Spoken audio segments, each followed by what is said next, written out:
देखिए क्वेश्चन हमारे जो ग्रुप डी में दिया गया था 2026 में, इसमें हम देखो अगले 5-7 क्वेश्चन आपको मैं अब दिखाऊंगा करके मेंटली बिना पेन कापी पेंसिल उठाए कैसे हम क्वेश्चन को बना सकते हैं। देखो जैसे क्वेश्चन ये है, एक टोकरी में आम और संतरे कुल मिलाकर 96 फल रखे, संतरों की संख्या की तुलना में आम कितने दिखे जी 48।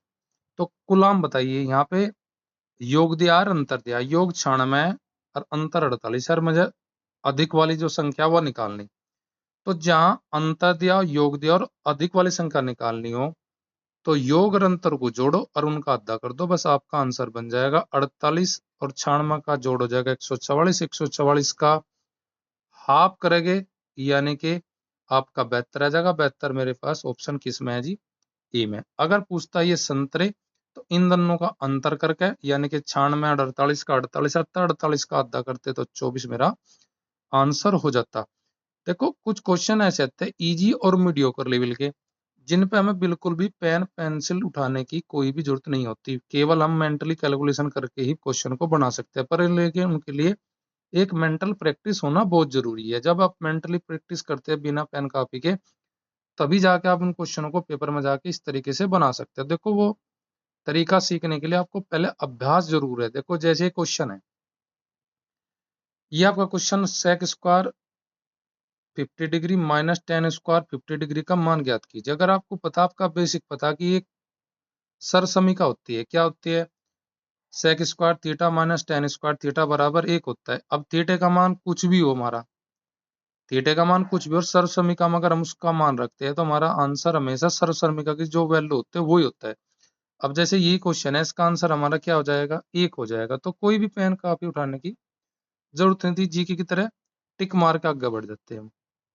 इसी प्रकार अगला क्वेश्चन देखिए, जैसे ये क्वेश्चन है, बहुत इजी क्वेश्चन है ये, इनमें पेन और कॉपी कुछ जरूरत नहीं उठाने की। जैसे 38 घंटे का 2 दिन में अनुपात पूछा जी, 2 दिन में कितने घंटे, 48, 38 और 48 में अनुपात, इन दोनों को आधा कर लो, 38 का हाफ हो जाएगा 19 और 48 का हाफ हो जाएगा 24। तो इस प्रकार हमारा आंसर क्या हो जाएगा जी भाई, 19 38 और 2 दिन के क्या घंटे 48, इनका हाफ कर लो, हाफ जो आएगा वो हमारा ऑप्शन बी में रखा है जी, 19 अनुपात 24।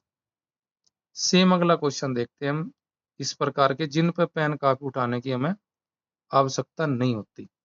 अब देखिए संख्या दी गई है 2x 7 3y 5, 2x 7 3y 5 11 से विभाज्य है, तो x माइनस वाई का मान ज्ञात कीजिए। देखो आपको बता कि 11 का रूल क्या आता है, जो विषम स्थानों पर जो संख्या होती है उनका जोड़ कर लीजिए अंकों का, विषम स्थानों के अंकों का। जैसे 2 7 9 9 प्लस वाई यानी कि 2 9 प्लस वाई वैल्यू होगी विषम के। सम के लिए कितना देखेंगे जब हम, सम के लिए मेरे पास होगा कितना 9y और विषम के लिए हो जाएगा 5 और 3 8, 8 प्लस x।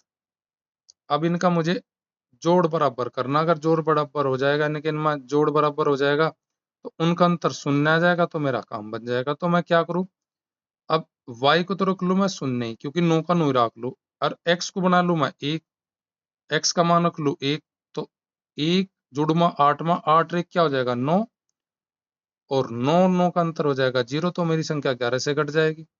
अब मुझे x और y का मान का अंतर बताना था, x का मान 1 लिया, y का मान मैंने 0 लिया, 1 में से 0 घटाओगे तो आपका आंसर 1 आ जाएगा। यानी कि मेंटली हम क्वेश्चनों को सोल्व कर सकते हैं बिना किसी पेन कापी उठाए। बस आपका मेंटल अभ्यास होना बहुत जरूरी है। अब मेंटल अभ्यास कैसे बनेगा, अब मैं लगातार इनका कम से कम 40 दिन तक लगातार ऐसे क्वेश्चन जो बिना पेन कॉपी के आपके 21 अगस्त तक हम सोल्व करेंगे। अगला क्वेश्चन देखो, ये भी क्वेश्चन हमारा कोई बड़ा ज्यादा नहीं है, बस थोड़ा सा दिमाग को ट्वीट करो। देखो एक माता अपनी पुत्री से 25 साल बड़ी, यानी कि माता पुत्री की आयु में 25 साल का अंतर है। 15 साल बाद भी या 15 साल पहले भी अंतर इतने का रहेगा। 15 साल बाद माता की आयु पुत्री की आयु की दुगनी होगी, दुगनी होगी यानी कि 15 साल बाद ही 25 का अंतर होगा उनमें। तो 2:1, 2:1 में अंतर 1 का, यानी कि अनुपात में अंतर बराबर आयु में अंतर। तो मैं क्या करूंगा, अंतर 1 का, तो अंतर 1 का, तो अंतर वास्तव में कितने का 25 का, तो 1 बराबर 25 के। तो मेरा अगर देखूं वर्तमान में 15 साल बाद पुत्री की क्या आयु है, तो 15 की एक अनुपात में गुना करूंगा 25 की, 25 से कम 25, यानी कि 15 साल बाद पुत्री 25 की हो जाएगी। तो फिर वह 15 साल पहले अगर हम जागे तो वर्तमान में आ जाएगी, तो 25 में 15 घटाऊंगा तो मैं कह सकता हूँ कि वर्तमान में जो पुत्री है वो कितने की है जी, 10 वर्ष की है। देखिए कैसे बना, पिता पुत्री में माता पुत्री में अंतर 25 का, 15 साल बाद ही 25 का होगा। 15 साल बाद जो अनुपात दिया उनका अंतर करा, यानी कि दो अनुपात एक का, दो एक में अंतर, एक का एक बराबर 25 के। तो ये अनुपात 15 साल बाद का 25 की गुणा में एक में करूंगा, पुत्री की आयु आ जाएगी 25। 25 जो 15 साल बाद होगा वो आज का 25 में से 15 घटाइए 10 का। अगर माता की आयु निकालनी होती तो 25 का डबल 50, 50 में से 15 घटा के बताता कितनी, माता की आयु 35 वर्ष हो जाती।